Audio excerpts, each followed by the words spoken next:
Muy buenas tardes con todos, especialmente con los anfitriones, ¿no? Nuestros distinguidos colegas de la Universidad César Vallejo.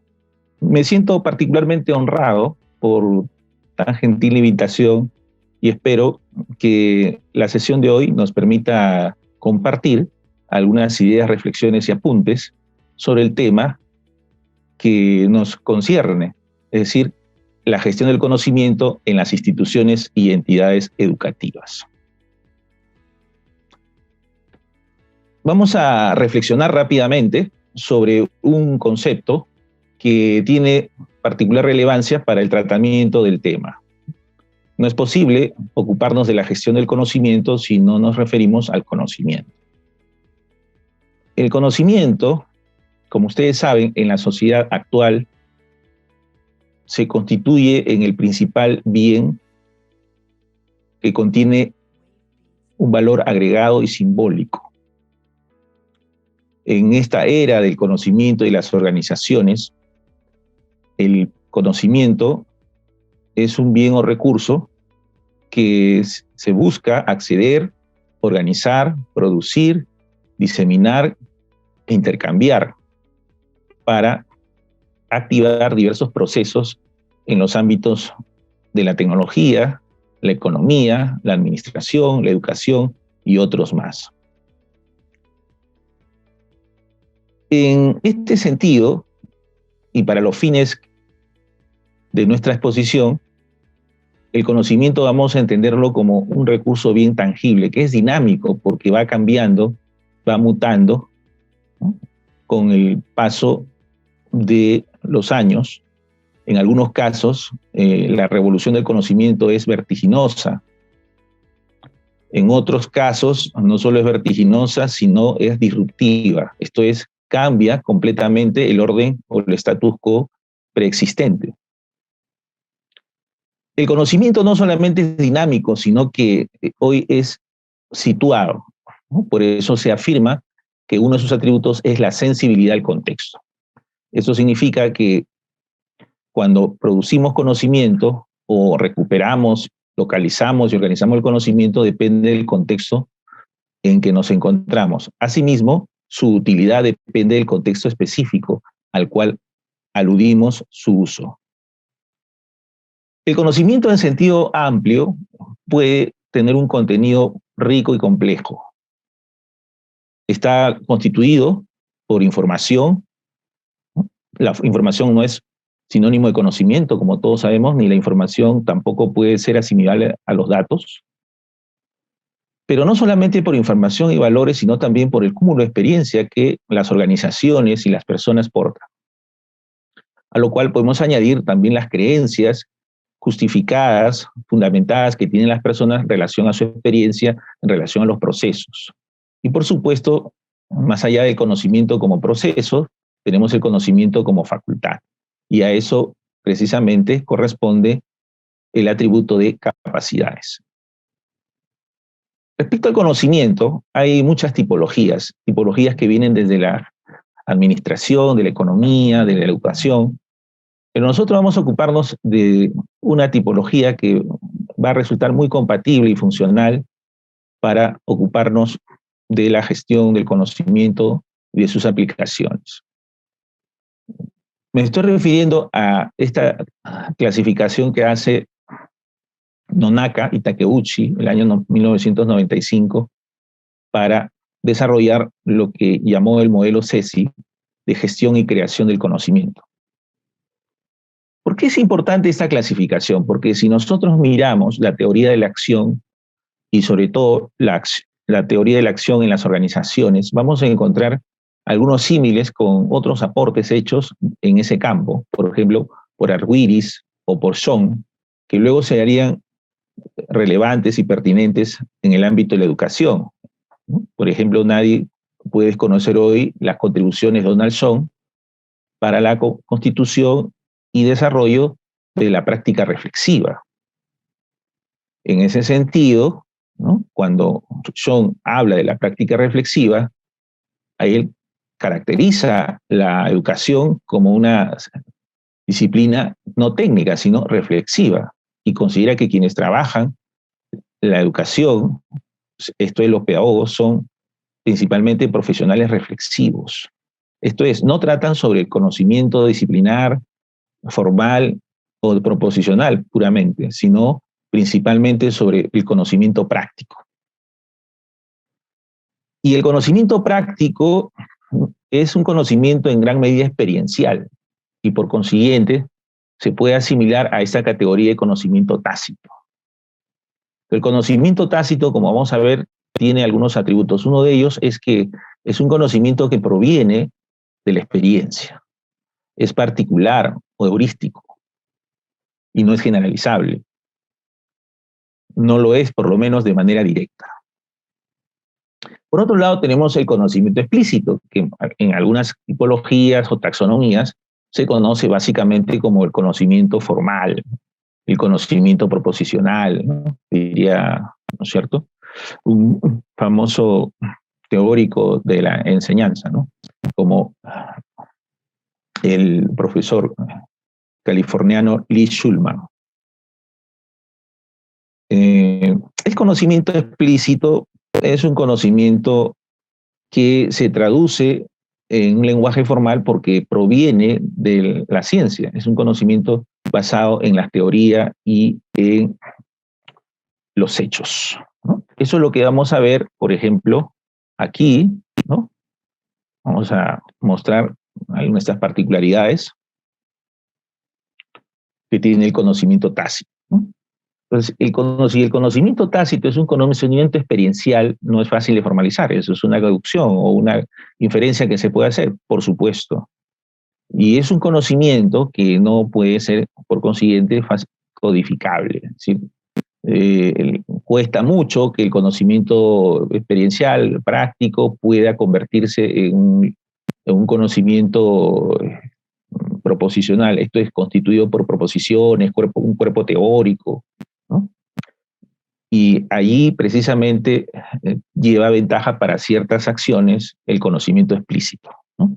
Este conocimiento que, como hemos dicho, es teórico y lo que hace es formalizar, ¿no?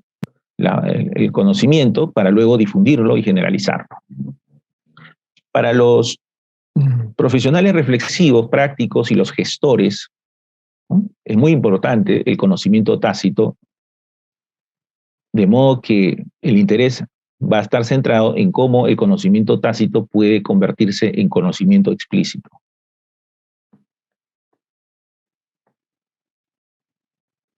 Bien. La mención a la gestión del conocimiento hunde raíces en los fines del siglo pasado. Algunos mencionan que este podría haber ocurrido el año 1987 con la publicación del primer libro, ¿no?, sobre la gestión del conocimiento hecho por Swedy, y otros indican que esto fue un poco antes.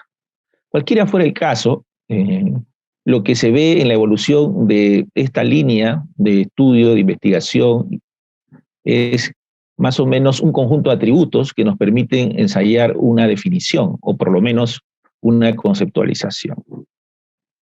Destaca claramente que estamos frente a un proceso, pero no es cualquier proceso, es un proceso sistemático, donde lo que se busca es identificar, ¿no?, el conocimiento. Esto es un conocimiento que deriva del tratamiento de datos y de información, crear conocimiento también, desarrollar esa creación e identificación, es decir, aprovechar lo que ya existe o lo que se crea para desarrollarlo, distribuirlo, ¿no?, en los diversos espacios o ámbitos de trabajo y organizaciones, usarlo, intercambiarlo y luego almacenarlo, ¿no? Almacenarlo, guardarlo para una distribución, para una diseminación posterior.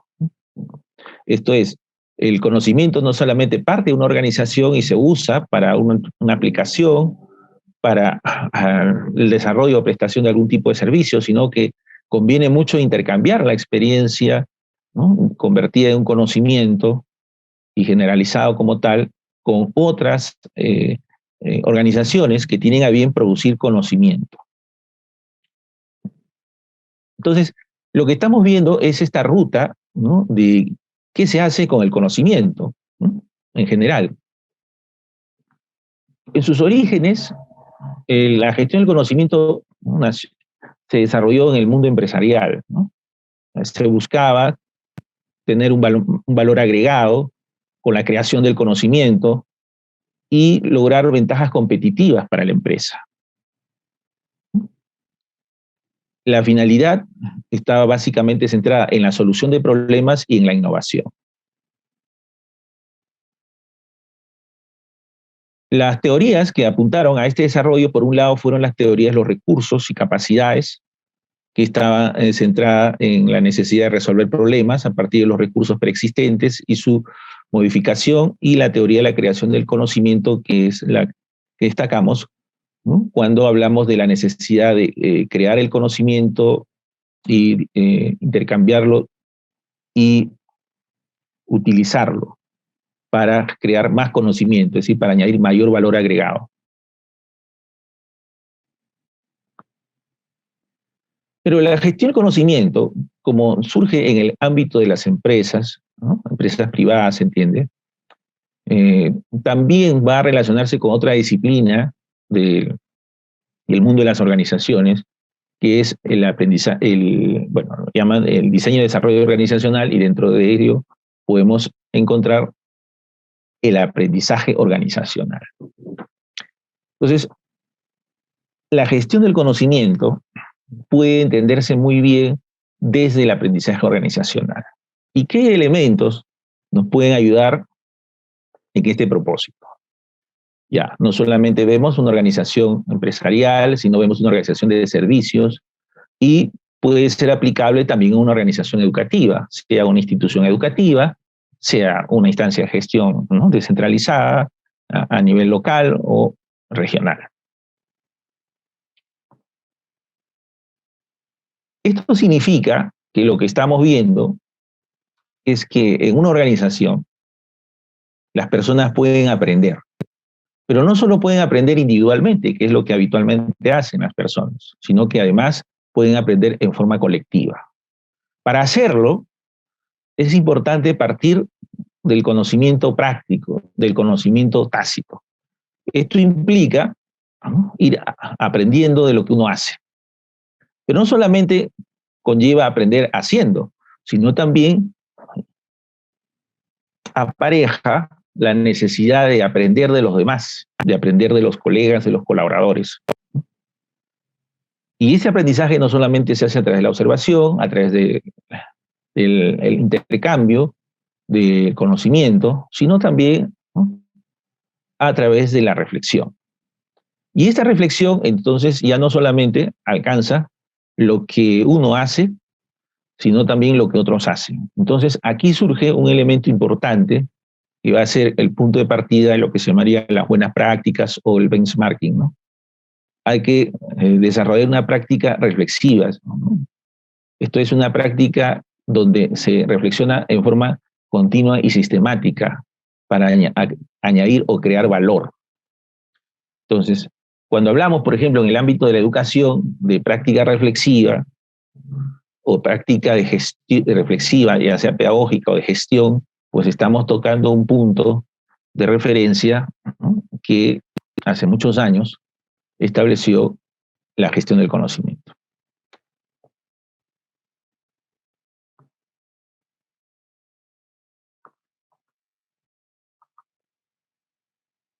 En realidad, no hay un solo modelo, ¿no? Tenemos muchos modelos de gestión del conocimiento. Probablemente los autores más representativos sean Suevi y Nonaka y Takeuchi, ¿no? Y nosotros hemos escogido el modelo de Nonaka porque las categorías que presenta son bastante afines a la práctica tanto de los docentes como de los gestores de educación. Los otros conllevan categorías a veces un poco distantes, o por lo menos no tan familiares para los gestores y docentes que elaboran en nuestro ámbito. Entonces, en el modelo de Nonaka, sin embargo, hay una debilidad, bueno, que con el tiempo se ha ido subsanando. Nonaka en su momento no prestó mucha atención al valor de las tecnologías, ¿no? Consideraba que se podía crear conocimientos sin necesidad de ellas, ¿no? Bueno, hoy eso es imposible. Veamos el modelo de Nonaka, un poquito, no sé si están viendo, me gustaría que lo confirmen, si no, pondríamos pantalla completa. Bueno. Si podemos poner pantalla completa mejor, estimado Pedro. ¿Bien? Ya. Esta imagen después podemos volver, si es que no pasa. Yo creo que abajo donde está la copita. Y pues lo que voy a ver, sí, vamos a colocar acá.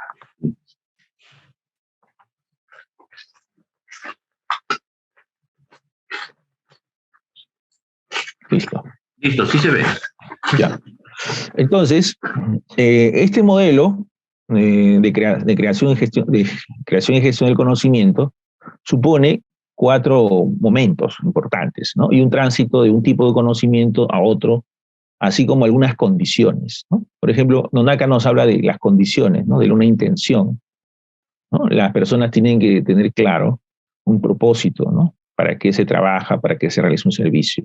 Deben gozar de relativa libertad, ¿no? En el ejercicio de sus funciones, sus competencias, la autonomía. Debe haber una apertura para el caos creativo, o sea, para la libertad de crear, ¿no? Eso significa que el conflicto se puede convertir en una oportunidad, ¿no? No necesariamente una barrera para el desarrollo organizacional. Debe haber redundancia, esto es que el conocimiento que se duplica no necesariamente es un obstáculo, sino puede tener una carga suficiente como para ir ajustando la información que se trabaja. La variedad de requisitos implica que las personas deben tener, ¿no?, capacidad de adaptación, deben ser flexibles, que no solamente puedan desempeñar un rol, sino varios roles. Esas son condiciones que él considera que son importantes que cumplan las personas de la organización para poder desarrollar el tránsito del conocimiento tácito al conocimiento explícito a través de las fases que se presentan, ¿no? Como son, por ejemplo, la socialización, ¿no? Se parte de que un conocimiento práctico individual tiene un valor, pero si ese conocimiento se socializa, se comparte, es conocido por otros, el valor es mayor. Entonces, socializar significa que el conocimiento práctico, aquel que yo he podido realizar, por ejemplo, ¿cuántos de nosotros hace bien sus clases, ¿no?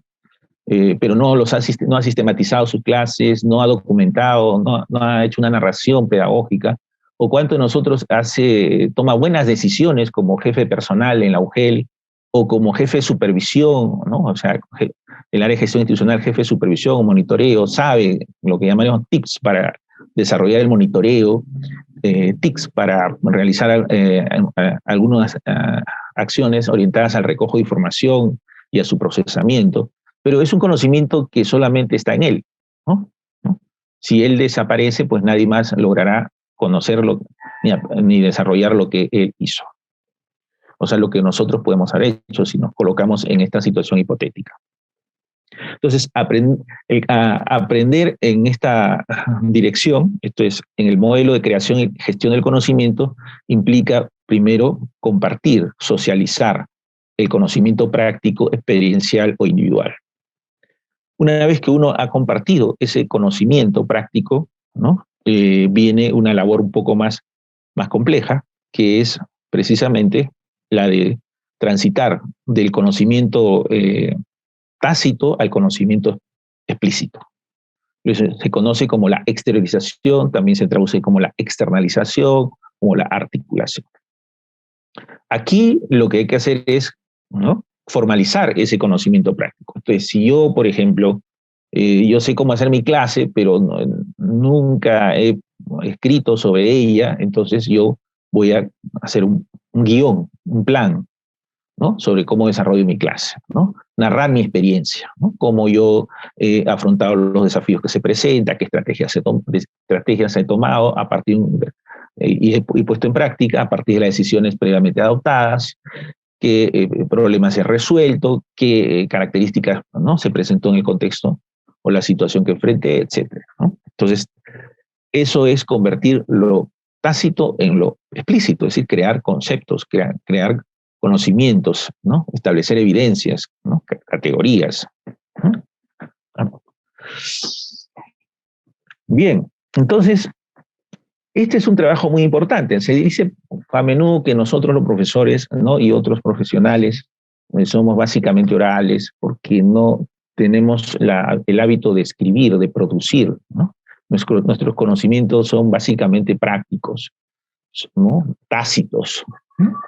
Ahora bien, ¿qué sucede en este caso? En este caso, la creación del conocimiento exige que convirtamos ese conocimiento práctico en un conocimiento, ¿no?, que llamaríamos, según esta apreciación, explícito, es decir, que lo convirtamos en textos, que lo convirtamos en conceptos, que lo convirtamos en documentos. Luego de esto, tenemos el otro momento importante, que es la combinación, pero no basta crear los conocimientos, hay que combinar esas categorías, sobre todo combinar lo que ya se sabe sobre algo, por ejemplo, lo que se sabe sobre cómo gestionar el personal en la UGEL, cómo involucrarlo y aumentar su compromiso organizacional, ¿no?, con lo que la experiencia individual de algún gestor, ¿no?, en particular, está indicando que puede ser una buena práctica, ¿no? Entonces, combinar lo que ya existe con lo que es nuevo, pero que se demuestra que es efectivo o eficaz, eso representa este tránsito, ¿no?, que se conoce como la combinación. Finalmente, ya tenemos, en la combinación, como evidencia de ello, tenemos guías, seguramente hemos escrito guías, manuales, publicaciones diversas, ¿no? Y hacemos que las personas, ¿no?, pasen del conocimiento explícito al tácito, ¿no?, al tácito. Entonces, lo que se hace aquí es diseminar el conocimiento de la organización, de que está en los manuales, en las guías, ¿no?, para que sea asumido, asimilado, internalizado, y lo llama justamente Nonaka y Takeuchi, por cada uno de los miembros de la organización y la organización en su conjunto. Esto es, precisamente, en resumidas cuentas, lo que constituye el modelo de creación y gestión del conocimiento de Nonaka y Takeuchi, que nos concierne, ¿no?, porque las otras referencias más abajo están orientadas al ámbito empresarial. Voy a consultar si se ve la siguiente, o tenemos que regresar. Adelante. Sí. ¿Las pasaste o todavía? Me parece que todavía, ¿no? Ya, entonces regresamos a la presentación anterior. Escape, pon escape, escapar de aquí, para poder regresar a tu presentación. Creo que sí.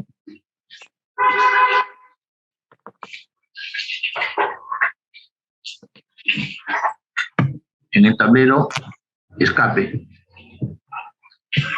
la parte superior izquierda. Escape en la parte izquierda, lo que pasa es que en este momento no funciona, voy a tener que dejar de compartir, creo, y volver. Y volver a compartir.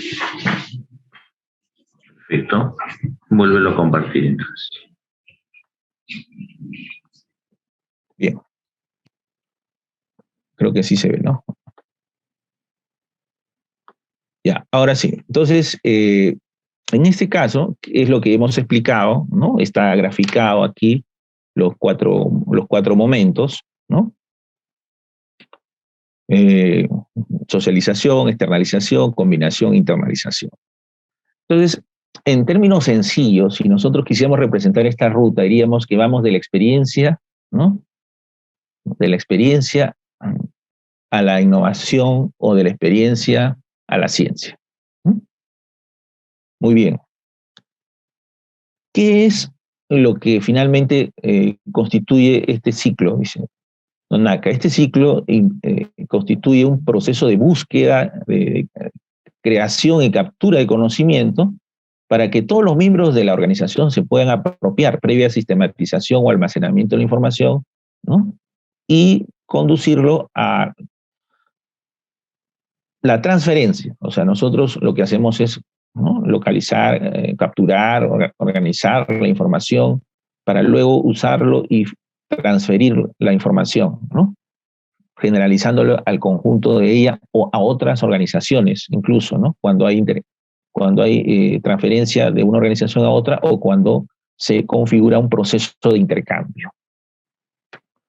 Este es un modelo que es particularmente útil, pertinente, funcional para las organizaciones educativas, sea una institución educativa, sea una UGEL, incluso una ADRE, ¿no? Tanto para el área de gestión pedagógica, institucional, el área administrativa, el área de personal, en el caso de la UGEL, ¿no? Bien. Ahora, y bueno, si podríamos decir por qué nosotros deberíamos apostar por la gestión del conocimiento, qué ventajas o beneficios nos reporta, me atrevería a sintetizar los siguientes. El primero de ellos es que la gestión del conocimiento está íntimamente relacionada con la innovación. En el mundo empresarial donde nació, y hasta hoy, la innovación se asienta en la gestión del conocimiento. El pensamiento creativo es un componente importante, ¿no?, que ayuda o contribuye a desarrollar la innovación desde el enfoque de la gestión del conocimiento. Si nosotros añadimos valor agregado, innovamos nuestra práctica, entonces mejoramos el desempeño también de la organización. Ese es otro beneficio al que se apunta, ¿no? Con la gestión del conocimiento, la calidad del desempeño institucional u organizacional mejora sustancialmente. Pero si logramos hacerlo, significa que las capacidades y las competencias o las habilidades de los miembros de la organización mejoran, ¿no?, se desarrollan, se fortalecen. Bueno, eso es justamente también lo que se puede apuntar como beneficio. Para quienes compiten en el mercado con otros, es decir, pueden ser escuelas privadas o algún tipo de organización privada, la gestión del conocimiento los pone un paso adelante o varios pasos adelante de sus rivales o competidores, ¿no? Porque añade valor al servicio que presta, puesto que constantemente están innovando y con ello diversificando su cartera de servicios, lo cual representa una ventaja competitiva. Internamente, la gestión del conocimiento, ¿no?, se alinea bien con la gestión por procesos, y como se trata de un conocimiento que se crea, se difunde, estamos hablando de un proceso continuo, entonces tenemos como consecuencia de ello un incremento en el volumen de conocimiento organizacional. Bien. Decíamos que habían varios modelos de gestión del conocimiento, ¿no?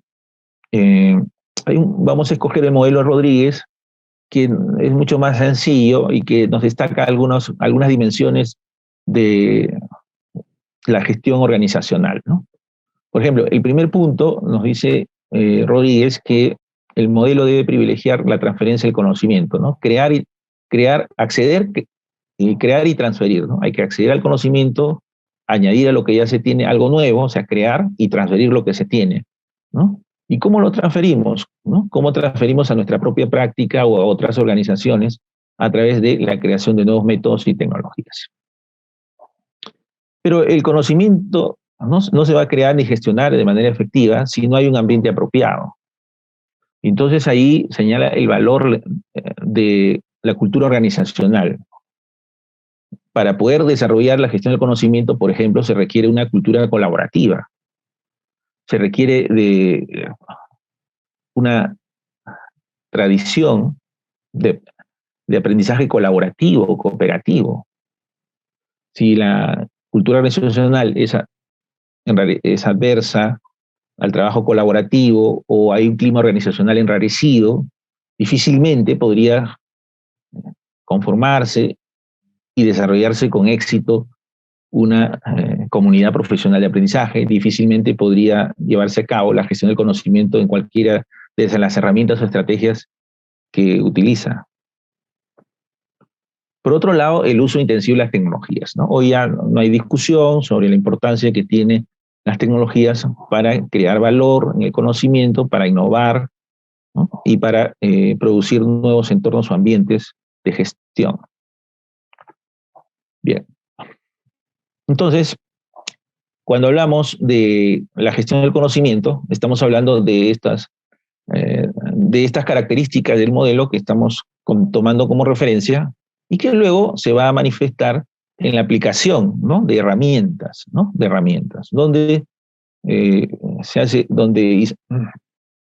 hay algunos autores que hacen una diferencia, ¿no?, entre técnica y tecnología, ¿no? La técnica estaría más centrada en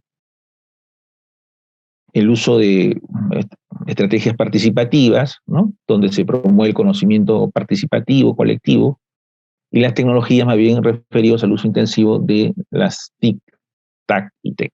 Un ejemplo muy ilustrativo de técnica sería la formación de comunidades de práctica, comunidades profesionales de aprendizaje, comunidades de aprendizaje a secas, en fin, que son denominaciones afines, ¿no?, pero que tienen la misma matriz conceptual. O también la conformación de equipos de alto rendimiento, que nos ayudan a entender cómo es posible crear, ¿no?, o conformar las comunidades profesionales o las comunidades de aprendizaje en una organización.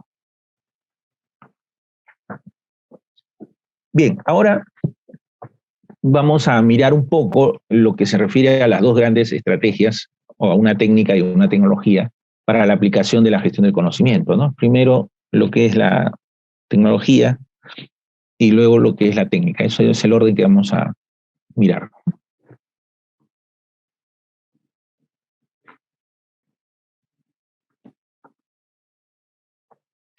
Bueno, como todos sabemos, desde la pandemia, ¿no?, nosotros nos hemos familiarizado a grandes trancos y de manera forzada, en muchos de los casos, con el conocimiento de las tecnologías de información y comunicación, ¿no?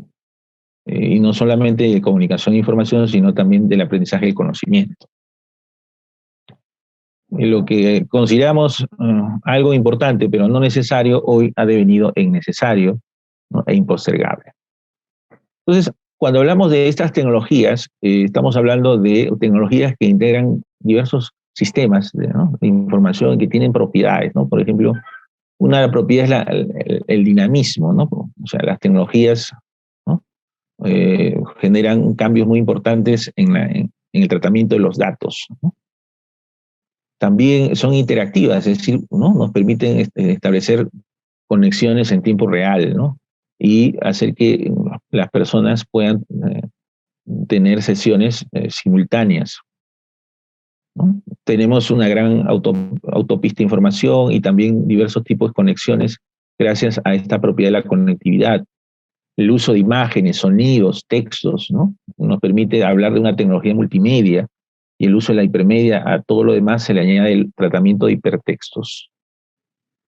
Entonces, sabemos ya estas propiedades y bueno, tenemos numerosos aplicativos, ¿no?, que invaden todos los espacios laborales y personales en el que nos movemos durante la vida cotidiana.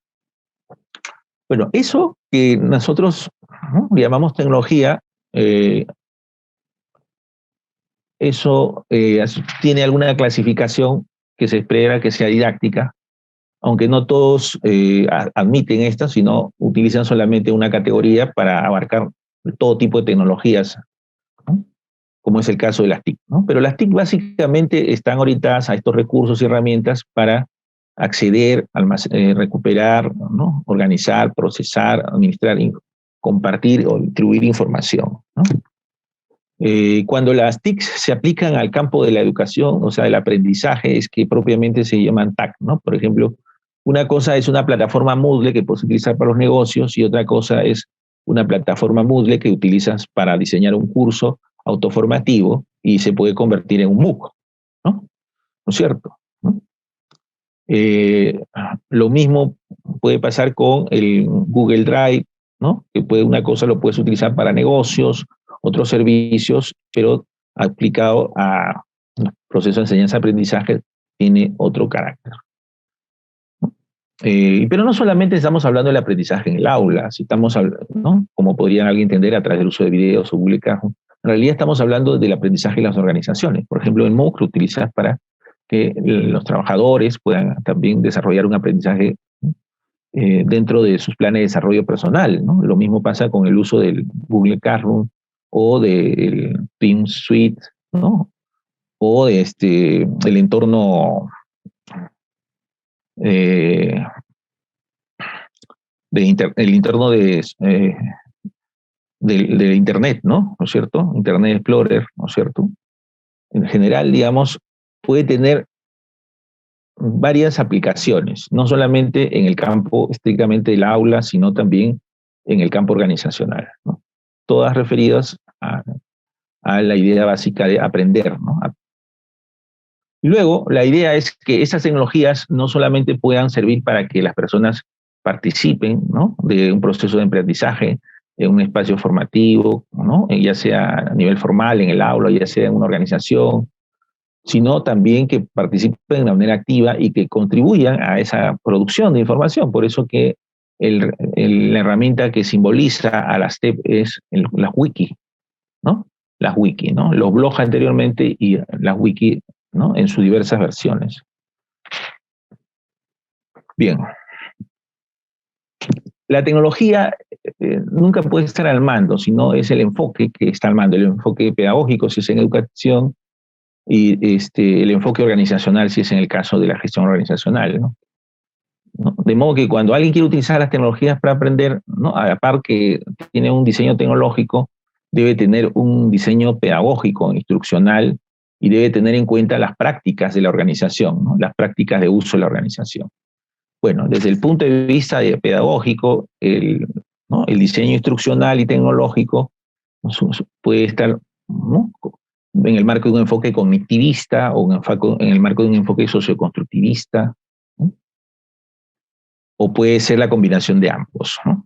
Y el diseño tecnológico básicamente lo que nos permite es ver cómo nosotros configuramos recursos tecnológicos, diversas herramientas para el tratamiento asíncrono o síncrono, y tener en cuenta en ese proceso, ¿no?, la relación con el diseño tecnopedagógico o diseño pedagógico. Esto quiere decir que si queremos crear conocimiento utilizando tecnologías, hay que considerar en el campo pedagógico, para los que trabajan en la escuela, los directivos, los docentes, hay que considerar el enfoque pedagógico, ¿no? Eso es lo más importante. Mucha gente solo se interesa por aprender TICs, pero no por aprender su uso en el campo educativo, es decir, las TAC, y menos aún por desplazarse hacia las TEP. Y si fuera en el caso de la organización, hay que tener muy en cuenta la máxima de la experiencia y el valor de las prácticas organizacionales, ¿no?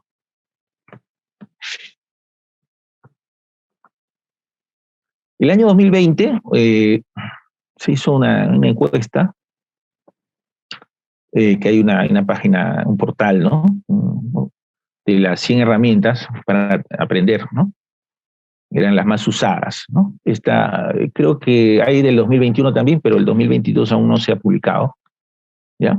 Y ahí podemos ver, bueno, si vemos lo del 2022, seguramente saldrá después de septiembre, octubre, podemos ver si hay algunos cambios o no respecto a lo que eran las herramientas más usadas del 2020. Esto es como referencia, ¿no? Por ejemplo, el 2020 estábamos hablando de YouTube. YouTube, por ejemplo, sería una herramienta TIC, ¿no? No es propiamente TAC ni TEP, ¿no? Las presentaciones electrónicas, el PowerPoint es TIC, pero cuando se usa con fines educativos, por ejemplo, para hacer clases, para desarrollar una presentación de clase, utilizando imágenes, vídeos, ¿no?, insertándolos, ya, pues tienes un TAC, ¿no? Lo mismo, el Zoom inicialmente no tenía el carácter de TAC, sino era simplemente TIC, ¿no? Pero ya vimos que pasó de TIC a TAC, ¿no? Y así, vemos aquí un conjunto de instrumentos, herramientas que están siendo catalogadas como más importantes y que constantemente son objeto de reposicionamiento por su uso, ¿no? Algunas van aumentando su uso tanto en los usuarios de procesos de enseñanza-aprendizaje como en la gestión de personas y en la gestión de desarrollo de las organizaciones. Bien. Entonces, las 10 herramientas más importantes en el año 2020, según esta famosa encuesta, que creo que es una de las más representativas que tenemos, que es, el nombre de la señora es Susan, una experta en el uso de herramientas. Está ahí la dirección electrónica, si si quieren, pueden googlearlo. Señalaba pues que la principal herramienta era un TIC, ¿no? Un TIC, pero la segunda ya era un TAC. ¿no? Y el principal motor de búsqueda para gestionar datos o para acceder a datos era Google, ¿no? El Teams está un poco lejos y yo estoy seguro que el Teams no está en esta posición, debe estar por lo menos 2 posiciones o una posición delante, ¿no?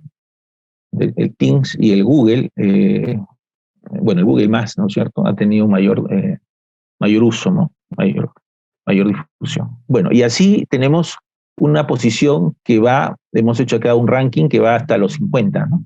Las 50 herramientas más usadas para el aprendizaje, ¿no? ¿Ya? Bueno, entonces, ustedes seguramente ya se han familiarizado con, bueno, en el caso acá, se han familiarizado con Canvas, con Mentimeter, algunos con el Prezi, Quizzes para cuestionarios, algunos hacen cuestionarios con Quizzes. En línea, yo he visto que varios utilizan el Mentimeter, ¿no? En encuestas, ¿no es cierto? El Google Site, bueno, utilizan para hacer formularios también. El Cisco es el que ha caído un poco en desgracia como plataforma, me parece que pocos usan Cisco, más Google, Zoom, Teams. El Socrative para hacer preguntas, ¿no es cierto? Cuestionarios. El Geniality, perdón, se me pasó aquí. Para los recursos educativos también se usa, ¿no? Mucho. El entorno de Google Suite hoy también es muy usado, ¿no? Muy usado. Ya. De la nube, antes había pues, ¿no? El Dropbox era el repositorio más importante, seguido el OneDrive, ¿no? Pero ahora tenemos al Google Drive, ¿no? Como el repositorio más importante. Bien, entonces, ¿qué significa tener la gestión del conocimiento en esa perspectiva? Significa que debemos usar, ¿no? Estas herramientas para crear más conocimiento, para convertir el conocimiento tácito en explícito y hacer que el explícito luego se convierta en tácito y que se disemine en toda la organización y, si es posible, puede intercambiarse y transferirse a otras organizaciones. Pero no se trata de utilizar la tecnología para hacer más de lo mismo, sino para hacer algo diferente, crear valor, innovar. Bien, ahora vamos a ver la otra herramienta, ¿no? La otra herramienta que está asociada a la gestión del conocimiento es la comunidad de aprendizaje. Aquí la terminología nos presenta varias denominaciones: comunidad de prácticas, si está centrado solamente en los profesionales de una organización; comunidad de aprendizaje cuando se aplica al ámbito educativo, especialmente escolar, y se habla no solamente de un actor como el docente, sino también de varios actores que incluyen los padres de familia y los estudiantes; comunidad profesional de aprendizaje, donde si bien el control lo tienen los docentes, los profesores también involucran a otros actores para desarrollar buenas prácticas y luego pasar de las buenas prácticas ¿no? a la evidencia empírica, y con la evidencia empírica, ¿no es cierto?, la documentación de las buenas prácticas se pueden generalizar y crear conocimiento. Entonces, estamos hablando de que esta es una herramienta o estrategia muy potente que puede seguir explotándose, que puede seguir desarrollándose en los diversos ámbitos en que ustedes ejercen su función, ¿no?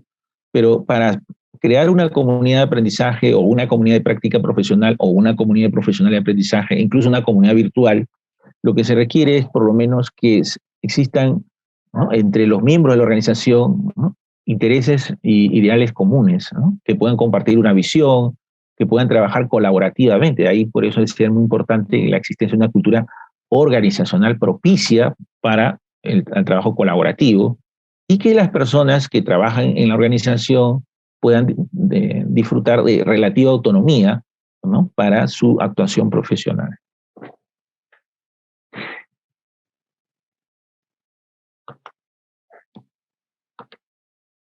Ya. En el campo de la educación, la comunidad está orientada a promover la igualdad social educativa, ¿no? O sea, transformar la enseñanza, transformar la práctica social, transformar la educación, lograr mejores aprendizajes. En otros ámbitos ya depende de la finalidad de la organización. O sea, habría que preguntarse, ¿no?, si esto es exactamente compatible con la misión que tiene la UG, la misión que tiene la ADRE, ¿no?, que es lo que va marcando el sentido o el propósito de la comunidad.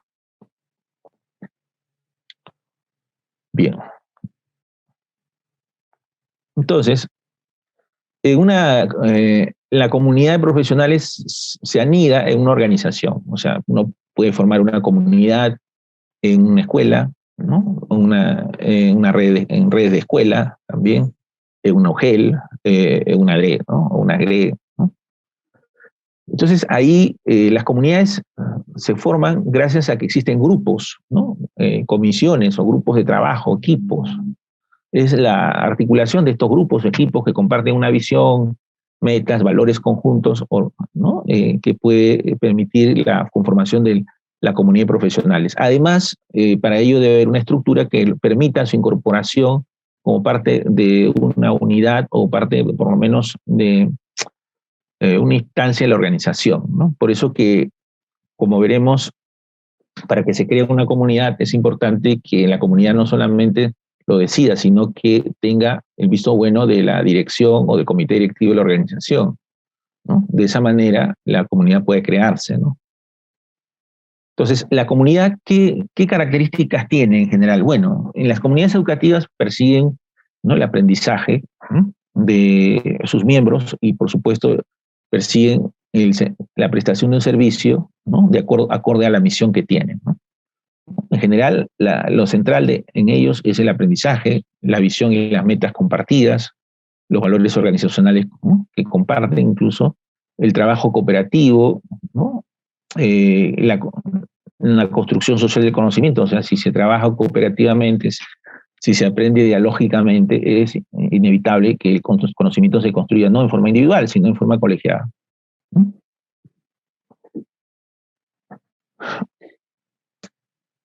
Ahora, las comunidades en general lo que hacen es generar buenas prácticas. Al final, al principio la práctica es de uno, ¿no? Pues como decía, uno tiene una buena práctica, es un buen profesor, un buen gestor de personal, un buen supervisor, etcétera, ¿no? Entonces, esa buena práctica, como hemos visto en el proceso de transformación, se puede convertir en una buena práctica, ¿no?, y documentarla como buena práctica. Pero entonces ustedes dirán, con justa razón, ¿cuál es la diferencia entre una buena práctica y la gestión del conocimiento? Y la diferencia está en un detalle muy importante. Dice, cuando nosotros hablamos de la creación y gestión del conocimiento, no estamos hablando solo de una buena práctica. Estamos hablando de una buena práctica que está reforzada o está respaldada por evidencia empírica, ¿no? Entonces, cuando nosotros tenemos concursos de innovaciones, buenas prácticas, muchas veces la valoración se hace en función de lo que se puede recoger, o sea, de la información que se tiene gracias al proceso, o también de las percepciones que puedan tener los evaluadores, pero muy pocas veces se utiliza documentación empírica, o sea, resultados de investigaciones similares, parecidas, que puedan ser generalizables, ¿no? Entonces, en el caso de la gestión del conocimiento, el nivel es un poco más exigente, ¿no? No basta con la buena práctica, es indispensable tener cierto soporte empírico. Bueno, entonces, en la comunidad de profesionales es importante que todos los actores, pues, trabajen en la misma dirección, persigan este propósito y luego finalmente logren crear esta comunidad, ¿no? Esta comunidad se crea y cuando se crea va a necesitar también una instancia de gestión, ¿no? Y en ese sentido lo que se busca es que la comunidad, cuando se cree, esté conducido por un comité de gestión. Por eso se habla de una estructura organizacional, ¿no?, que permita la creación de este comité de gestión. Bueno, este comité de gestión lo que hace es promover estas buenas prácticas asociadas, como le digo, a la conversión del conocimiento tácito en explícito y de explícito en tácito, documentarlas, evidenciarlas, ¿no?, mediante una metodología que se conoce como el aprendizaje dialógico, que no es sino el diálogo igualitario, donde todos los actores, ¿no?, se mueven en el mismo plano, donde se construyen significados en forma compartida, donde se practica el aprendizaje colaborativo, situado, y que busca como resultado que mejore el desempeño de la organización y aprendan los miembros de la comunidad, ¿no?, de práctica o comunidad de profesionales de aprendizaje. Para que pueda haber una diseminación del conocimiento y para que el conocimiento pueda no solamente ser capturado, sino organizado y pueda distribuirse, también se requiere que en la organización exista un liderazgo, pero no cualquier liderazgo, ¿no? ¿No? Es indispensable que se promueva o se desarrolle el liderazgo distribuido, ¿no? Es decir, que no solamente el que tiene la autoridad ejerce el liderazgo, sino distintos miembros de la organización puedan ejercerlo. También se requiere, como hemos manifestado, valores organizacionales, porque son compatibles y favorables al trabajo colaborativo, por ejemplo, al clima organizacional que propicie el aprendizaje de todos, a la responsabilidad colectiva, ¿no? Por ejemplo. Y bueno, eso asociado a una visión compartida puede ser particularmente útil para que se pueda conformar una comunidad de práctica, o una comunidad de profesionales, o una comunidad de aprendizaje. Vamos cerrando. Ya. Entonces, decíamos que dentro de una comunidad necesitamos un comité de gestión que pueda articular a los diversos grupos de trabajo, que sea constituido, ¿no? Y que tenga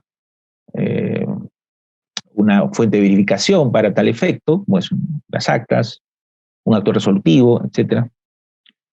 Y lo que hay que ver es esta parte que está al final, ¿no? Donde yo creo que resume lo que podríamos sugerir en este módulo, ¿no? Y lo que podríamos pedirle a ustedes, ¿no? O sea, en palabras muy sencillas, todos nosotros sabemos de que hay personas muy capaces, muy competentes, que hacen bien las cosas en nuestra organización, ya sea en la UGEL, en el área de personal, en el área administrativa, en el área de gestión pedagógica, en el área de gestión institucional, en el área de finanzas, etc. Todos sabemos que tenemos buenos profesores en la escuela, que hay buenos directivos y que tienen una práctica que nos llama la atención, que nos inspira admiración y respeto. Pero cuando estas personas cesan o se marchan a otro colegio o a otra organización, pues todo lo que ellos conseguido, han desarrollado, termina perdiéndose o desvaneciéndose porque no hay manera que otros puedan aprender, salvo los que estuvieron muy cerca de esta persona y pueden haber logrado imitarlo o observar cómo hacía bien las cosas y más adelante puedan reproducir esas prácticas. Pero no hay evidencia, no hay documentación de todo esto que estas personas destacadas han podido hacer o hacen.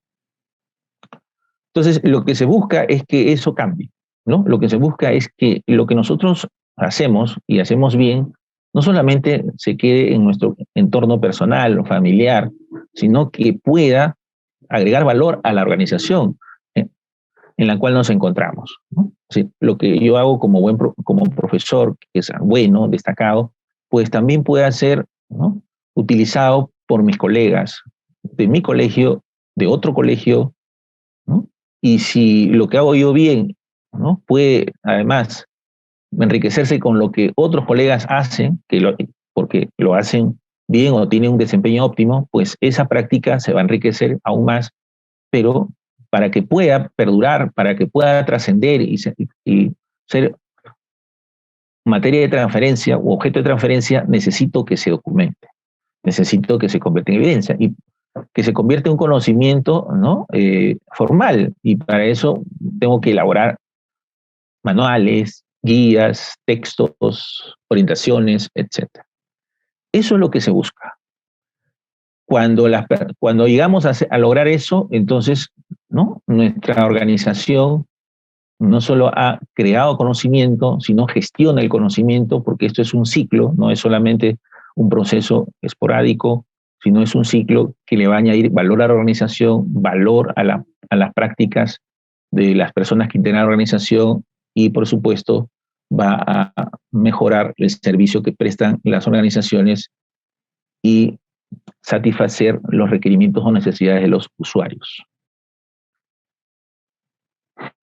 Bien, eso es lo que yo quería dejar sentado en esta sesión inicial para que ustedes tomen como pistas, referencias, desafíos y puedan desarrollar con más claridad durante las actividades que se les presenten en el módulo. Muchas gracias. Buenas noches. Estamos atentos a las preguntas según nuestros invitados y también los organizadores lo determinan. Muchas gracias, estimado Clever. Bueno, tengo algunas preguntas y les voy a pedir también a los tutores si es que tuvieran algunas inquietudes, preguntas, que nos las hagan saber o participen a través también del chat o las preguntas o respuestas que se puedan dar, ¿no? O que las formulen a través del chat. ¿Puedes dejar de compartir, Clever, para que podamos entrar a la rueda de preguntas? Sí, en este momento. Bueno, hay una primera que sería bueno que pudieras tú puntualizar, ¿no? Hay quien nos dice, si tomamos como referencia el conocimiento tácito y explícito, ¿se puede afirmar que podemos estar frente a un conocimiento informal y formal? Ya. El conocimiento informal, ¿no? Bueno, pues está asociado al pensamiento informal, es el conocimiento y el pensamiento que se desarrolla en la vida cotidiana, ¿no? Y se usa fundamentalmente el razonamiento inductivo.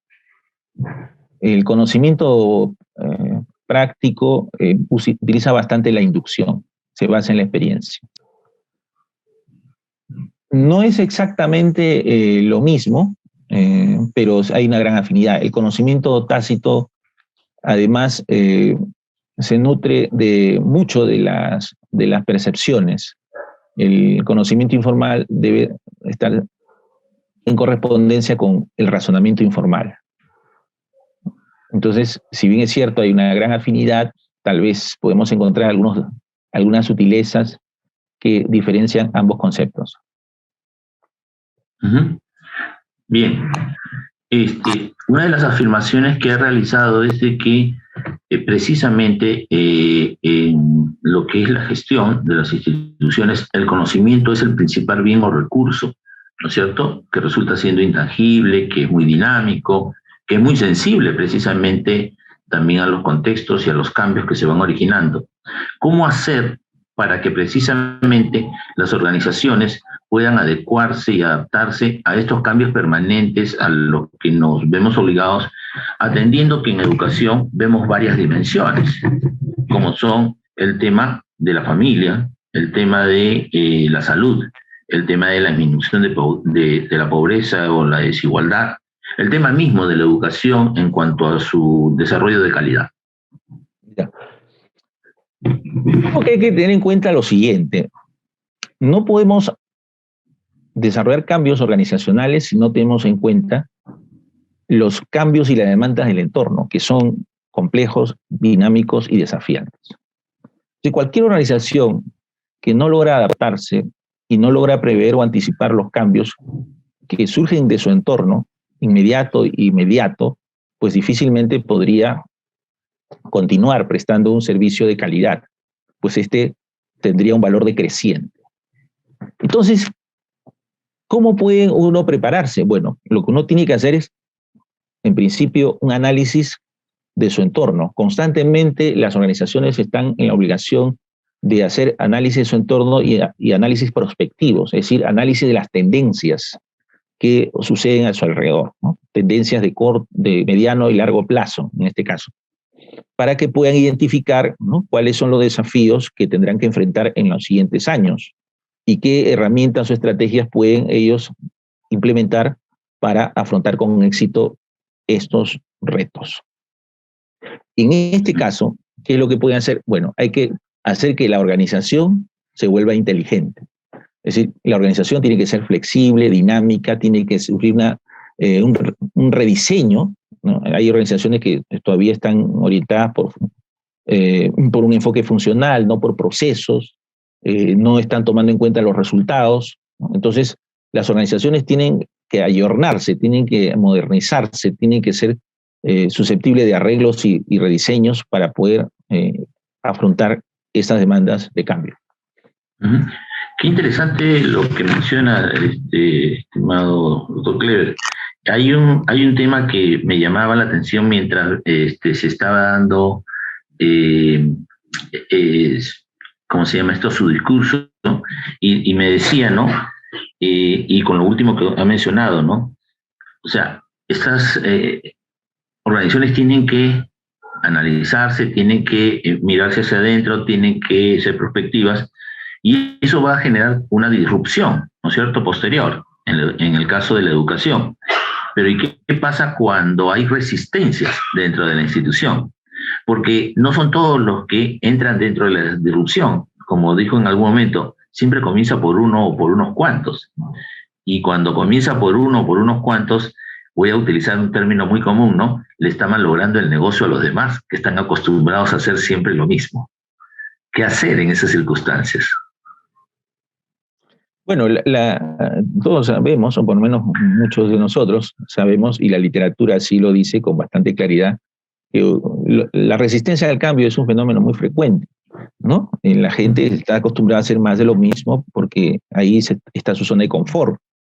Y además porque las personas tememos lo que no conocemos, ¿no? Es decir, el cambio implica muchas veces la llegada de lo desconocido, y eso puede preocuparnos o atemorizarnos. Pero tenemos que ver que el cambio es también una promesa de una vida mejor o de un servicio mejor, y por eso es muy importante que en una organización se pueda diseñar algunas estrategias para vencer la resistencia al cambio organizacional. Una de ellas tiene que ver con el involucramiento en la misión y las metas compartidas, en la visualización mediante un ejercicio de perspectiva de los escenarios emergentes, y por supuesto hacer ver que en la organización todos son indispensables, nadie es prescindible, sobre todo porque son capital intelectual. Y Francisco Hidalgo nos pregunta, ¿cómo podemos promover en una institución educativa que el conocimiento tácito de nuestros colegas destacados se convierta en un conocimiento explícito y así poder gestionar el conocimiento de manera más eficaz? Creo que a estas alturas hay algo que la experiencia internacional nos dice y que puede ser tomado como un referente o por lo menos como una sugerencia. Hay que constituir narrativas, ¿no? Es decir, hay que transcribir los relatos, ¿no? Hay que escribir lo que uno hace. Nosotros los maestros tenemos a veces cuadernos de bitácora, ¿no? Tenemos la posibilidad de utilizar portafolios para ahí insertar nuestras bitácoras, nuestros anecdotarios también valen, pero sobre todo las bitácoras. Y de esa manera podemos ir describiendo lo que hacemos, ¿no? Durante nuestro trabajo. Tal vez al comienzo no podamos describir todo lo que hacemos, pero sí podemos identificar y seleccionar algunas acciones durante ciertas jornadas, ¿no?, de la semana y empezar a escribir sobre ellas. Por ejemplo, ¿qué situación desafiante se presentó ese día, ¿no? Una situación inesperada. ¿Qué características presentó el contexto de esa situación? ¿Qué actores estuvieron involucrados en esa situación? ¿Qué decisiones? Porque de eso se trata, el pensamiento práctico y el ejercicio del razonamiento pedagógico en la docencia, de tomar decisiones pedagógicas. ¿Qué decisiones pedagógicas se tomó? En el caso de la organización, ¿qué decisiones, ¿no?, de gestión se tomaron, ¿no? ¿Qué estrategias se derivaron de esas decisiones? ¿Cuáles fueron los resultados? ¿Qué efectos tuvieron, ¿no es cierto?, en otros actores? ¿Y qué medidas correctivas se puede aprender de la aplicación de esas estrategias? Entonces, si hacemos eso, y la decisión, es decir, es un tipo de habilidad de orden superior, forma parte del pensamiento crítico, ¿no?, la toma de decisiones. Entonces, si nosotros desarrollamos incluso este proceso de reflexión, lo escribimos, lo narramos, podemos compartirlo con otros colegas y recibir sus sugerencias, eso puede ser el comienzo de un esfuerzo saludable por construir saberes pedagógicos, en el caso de los docentes y en el caso de los gestores del UGEL, bueno, por un saber de gestión pública, ¿no?, a partir del conocimiento tácito. Gracias. Marco Antonio Zurita nos pregunta, ¿el conocimiento tácito es empírico y ayuda a generar conocimiento científico? De ser así, ¿de qué se vale? El conocimiento tácito es efectivamente empírico, pero no genera por sí mismo conocimiento científico, y es que ahí hay un tema de fondo que debe precisarse, ¿no? Dos cosas diría yo. Lo primero es que el conocimiento científico, que proviene de las ciencias duras o las ciencias exactas, no es lo mismo que el conocimiento pedagógico, ¿no? Ahí hay una diferencia. El conocimiento pedagógico o los saberes de enseñanza profesional comprenden tanto los conocimientos disciplinares, académicos, que son de índole gambre científica, ¿no? Como los conocimientos experienciales, ¿no? En los conocimientos académicos están los conocimientos pedagógicos y científicos, están los conocimientos que provienen de las disciplinas, ¿no?, científicas de variada índole, como también de algunas ciencias de la educación. Pero el otro afluente de la matriz de los saberes de la enseñanza es el conocimiento experiencial, y es un conocimiento que no siempre se ha ponderado, pero que es menester hacerlo porque está justamente en la raíz del pensamiento docente. Este aprendizaje experiencial no se puede comunicar fácilmente porque no es formalizable, pero cuando se llega a organizar, sistematizar, se puede llevar a cabo algún procedimiento de generalización. El aprendizaje experiencial, entonces, es la fuente del conocimiento tácito, ¿no?, del conocimiento práctico. Esa es la primera cuestión, ¿no? Sí. Ahora, ¿qué significa? ¿Que hay una oposición con el conocimiento científico? No, no hay una oposición. Lo que justamente en la gestión de las organizaciones, no en el ámbito de la pedagogía, que es otra cuestión, en la gestión de las organizaciones dice, es que lo que uno hace individualmente, lo que hace la organización como buena práctica no es suficiente. Se requiere que esté respaldado por las investigaciones científicas, como decíamos, la evidencia empírica. O sea, yo puedo decir que, por ejemplo, que tengo una estrategia y con esta estrategia yo siento que mis alumnos están involucrados, ¿no? Y con ello van a retener mejor la información. Porque durante la clase que yo desarrollo me prestan atención, nadie está distraído, parecen todos concentrados, ¿no? Y por consiguiente, esta estrategia no solamente los involucra, sino que asegura que tengan un mayor nivel de recepción o retención de la información o el conocimiento. Ya. Pero si la literatura de investigación no me dice exactamente lo mismo, yo no puedo convertir eso que parecía que es una buena práctica, no lo puedo convertir en un valor que la trascienda y se convierta en un conocimiento nuevo, añadido a la organización. O sea, eso no es creación del conocimiento, ¿no? La buena práctica, para que sea una práctica basada en la gestión del conocimiento, necesita de soporte empírico, soporte de la investigación, ¿no? Correcto. Otra pregunta de Edita Cleta nos dice, ¿cómo potenciar las comunidades profesionales cuando los cargos directivos son itinerantes? Bueno, si los cargos directivos son itinerantes, puedes hacer una comunidad virtual. O sea, hay varios tipos de comunidades, ¿no? No necesariamente unas comunidades localizadas en algún espacio físico, que es lo ideal, ¿no? Pero ahora, en estos tiempos, también funcionan las comunidades virtuales. Acá hay una pregunta, no tengo su nombre completo, pero nos dice, ¿qué se hace desde el Ministerio de Educación y otras entidades educativas, entiendo yo las instancias de gestión, para cambiar la brecha tecnológica en aquellos maestros o maestras que no han logrado acomodarse a los nuevos desafíos tecnológicos? Bueno, esa pregunta creo que no la puedo contestar porque no me compete, no representa el Minedo, ¿no? Ajá. Bueno, dice, el conocimiento adquirido de los docentes y directivos en el manejo de las TIC en el campo directivo se ha ido ausentando en este contexto presencial, nos dice Patricia Sumará, ¿no es cierto? Yo agregaría, bueno, y esto deja entonces de unas herramientas importantes de poder contribuir a formalizar precisamente este conocimiento o a asentarlo o a mejorar la práctica dentro de las instituciones.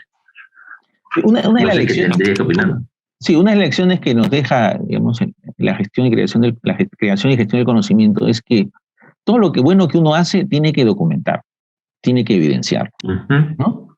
O sea, primero tiene que sistematizarlo, documentarlo, evidenciarlo y compartirlo, y luego, evidentemente, añadirle, ¿no?, a la organización como una práctica generalizada. Pero si no se documenta, si no se evidencia, si no se traduce en conocimiento explícito para ser, ¿no?, más claros, no vamos a lograr gran cosa, ¿no? Uh-huh.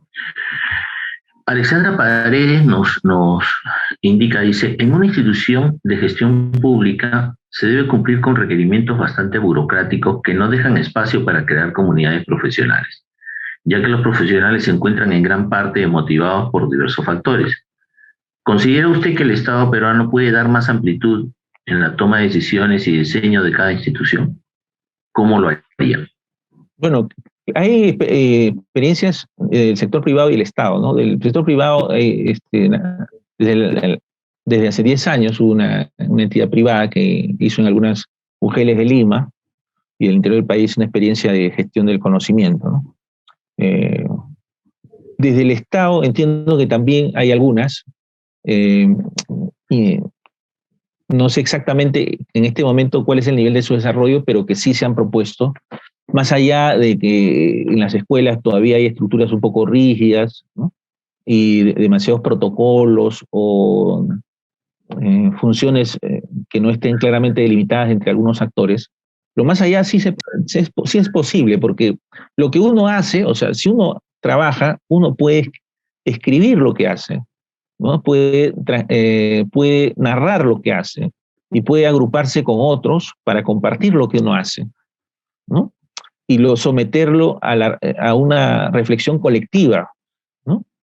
Y documentarlo no solo en un año, sino durante algunos años, porque una de las cosas que vemos es que las prácticas que pasan por ser buenas o ser efectivas, lo son, en el mejor de los casos, durante el año en que está el docente, ¿no?, comprometido con ese proyecto, pero después, en los siguientes años, ¿no?, esa práctica se va desdibujando, ¿no? Y ya no tiene la misma fuerza ni se mantiene los mismos recursos para lograr los resultados previstos. Entonces sí, se puede hacer, pero como digo, hay condiciones. O sea, la primera condición es que exista una cultura colaborativa, un clima organizacional propicio, que exista una experiencia de aprendizaje colaborativo. Si no hay aprendizaje colaborativo, cooperativo, no hay aprendizaje dialógico, no es posible avanzar. Primero hay que crear las condiciones. Por eso que Nonaka hablaba de crear condiciones, ¿no? Si no hay estas condiciones, no pensemos en la gestión del conocimiento. Primero hay que generar las condiciones, hay que acabar con las barreras también, estas, ¿no? Por las barreras burocráticas, donde hay lugares, donde hay estas, no hay pues promoción de la creatividad, hay más bien impedimento para que las personas puedan construir espacios de reflexión colectiva, hay desmotivación, ¿no?, porque las condiciones laborales no son las mejores, etcétera. Entonces, es importante, uno, crear las condiciones y neutralizar las barreras que impiden la creación de comunidades de profesionales, comunidades de práctica o comunidades de aprendizaje. Uh-huh. Carlos Yampufé nos pregunta, ¿se puede gestionar conocimiento a partir del uso de herramientas que cuenten con base de datos y generen información para estudiantes, padres y docentes? Como por ejemplo el uso del Google Data Studio. Ya, sí, sí, en sentido amplio, todo el uso de data science, ¿no?, governance science, sí se puede utilizar para fines de gestión del conocimiento, pero los datos en sí mismos no son conocimiento, ¿no? O sea, hay que convertir los datos en información, las informaciones en conocimiento. El conocimiento implica la combinación de varias operaciones del pensamiento, ¿no? Entonces, una vez que se identifica la base de datos, hay tratamiento de los datos, se procesan los datos, hay que desarrollar operaciones del pensamiento, ¿no? Combinaciones, lo que llamaría Nonaka. Y bueno, lo que también, digamos, en la literatura de psicología del pensamiento se acepta, ¿no? Operaciones del pensamiento para transformar la información en conocimiento y luego iniciar la ruta que ya más o menos se ha establecido. Uh-huh. En este tiempo de cambio, ¿qué nos recomendaría usted para ayudarnos a generar conciencia de pertenencia institucional? Nos pregunta Manuel Quinte Ludeño. Creo que una de las cosas más importantes es que para el caso de los docentes, vamos a distinguir una cosa de los docentes y otra es la UGEL, para el caso de los docentes la importancia es que esto de aquí te permite producir saber pedagógico. Una de las cosas que siempre hemos escuchado durante años como un déficit es la ausencia de una capacidad entre los profesionales de la enseñanza de producir sistemáticamente saber pedagógico, ¿no? Y no solamente producir, sino diseminarlo y posicionarlo en relación a otros profesionales de la educación. Entonces, no vamos a producir saber pedagógico si nos dedicamos a investigar sobre las disciplinas académicas, no. Ahí el terreno está prácticamente copado. La producción de saber pedagógico no se da a través de la investigación puramente empírica, se da cuando combinas la investigación empírica y el aprendizaje reflexivo, o si quieren ustedes, el pensamiento práctico. Entonces, sí, esta es una vía para producir o crear saber pedagógico, que no es poca cosa, o sea, ninguna comunidad de profesionales se sostiene con cierto prestigio o reputación si no es capaz de producir conocimiento especializado. Y esta es una alternativa para producir conocimiento especializado. Ahora, en el caso de lo de la UGEL, también, porque la mayoría de los que seguramente operan en la gestión pública tienen como referencia los conocimientos que provienen del desarrollo organizacional, del diseño organizacional, o sea, de la administración y de la economía, o ahora de la naciente especialidad de gestión pública, ¿no? Pero no es cualquier gestión, ¿no? No es cualquier organización, es una organización educativa, porque su misión está precisamente orientada a lograr que en las escuelas se enseñe y que los estudiantes ahí aprendan. Entonces, es muy importante que ellos también, a partir de su práctica de gestión, y no en vano, a partir de lo que ya sabemos como modernización de la gestión pública, se ha ido impulsando las buenas prácticas de gestión, no en vano existe esa línea, ¿no? Es decir, se va a producir conocimiento no solo por el consumo de literatura y la investigación especializada en la investigación empírica, sino también porque se es capaz de reflexionar sistemáticamente sobre lo que uno hace y sobre lo que otros hacen y alinearlo con lo que dice la investigación más reciente sobre el particular. Y esa integración a través de un conjunto de operaciones que uno puede hacer a través de una ruta preestablecida nos permite crear un conocimiento altamente especializado y pertinente a la organización. Acá hay dos preguntas que voy a tratar de articularlas, que nos hace Carlos Chon Renquifo y Kelly Saavedra, ¿no? Las dos están referidas sobre el liderazgo. Carlos nos dice cómo debemos promover el liderazgo distribuido en las instituciones educativas, y Kelly nos precisa que es importante la práctica de este liderazgo distribuido en los centros de educación. ¿Cómo hacerlo? Bueno, el liderazgo distribuido parte de la idea de que en una institución o organización, ¿no?, la situación amerita para que todos puedan, o muchos puedan, ejercer este rol, ¿no? O sea, aquí aparece como una idea de un rol que pueden desempeñar todos. Y no es una idea que podemos decir de baja consistencia, sino es consistente, porque lo esencial del liderazgo es la influencia. O sea, las personas podemos influir y a su vez ser influidas, ¿no? Lo que se llama la influencia recíproca. Hay influencia del líder sobre los seguidores y los seguidores sobre el líder, y en ese sentido hay un proceso de interacción a diversos niveles. Entonces, ¿cómo podemos crear? La primera idea que uno va a ir manifestando es compartir algunos roles, ¿no? Al comienzo, en estructuras rígidas, el liderazgo no se transmite por generación espontánea, no es que la gente se anima a compartir los roles, ¿no? Sino que inicialmente necesita de algunas facultades formales, ¿no?, que se puedan compartir, ¿no? O sea, el director comparte responsabilidades, el director comparte responsabilidades, comparte algunas funciones, y para eso involucra, motivándolos a todos de que el resultado, ¿no?, es responsabilidad, pero también mérito de todos. Entonces, así gradualmente algunas personas van a ir asumiendo responsabilidades que no están dispuestas a hacerlo. Y al asumir responsabilidades en el marco de las funciones que se le van delegando, estas personas van a seguir influyendo en otras, ¿no?, y generando efectos en diversas direcciones. Con lo cual tenemos un mapa de liderazgo distribuido en la organización, ¿no? Pero el primer paso es eso, empezar a compartir funciones y responsabilidades para que las personas emerjan, ¿no?, y puedan desempeñar los roles que habitualmente están establecidos a las autoridades o directivos de la organización. Creo que una pregunta que nos hace aquí Wilber Gutiérrez, Escárate del Augel Corongo, ¿no? Está muy ligada a lo que acabas de mencionar, estimado Clever.